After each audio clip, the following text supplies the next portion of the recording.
Honda TAC 24. Посторонний стук в двигателе. Ну, то есть я уже причины покажу. Ну, в данном моторе, может, у вас будет все по-другому. Ну, то есть, ладно, первое, это поршень был прихваченный, пошкарябанный. Также поршневая. В общем, подертая поршневая, на камеру может не сильно видно, но пару царапин там.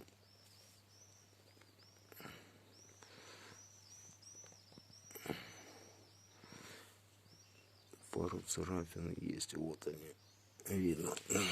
Так, подшипники загорели.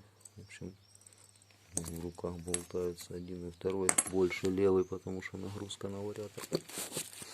Ну и коленвал. Коленвал тоже, в принципе, умер.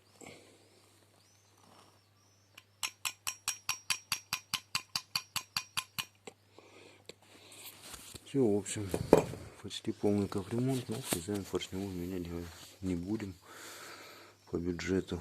В общем, меняем коленвал, подшипники, собираем на этой поршневой, как хочет хозяин. Ну, пока все, вот эта причина. То есть, ну, в общем, короче, его перегрели.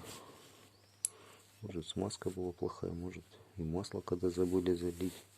В общем, коленвал умер, подшипники, ну, по факту поршневая, ну, не хочет менять. Сейчас помоем все. Еще и будем собирать. Вариатор он менял. Ролики. Это новые стоят. То не суть, то мелочи. В общем, приступаем к сборке. Всем пока. Если что гремит внутри, то в принципе надо лезть вовнутрь. Такой малыш. Ну, соберем, будет жить. Всем пока, всем удачи.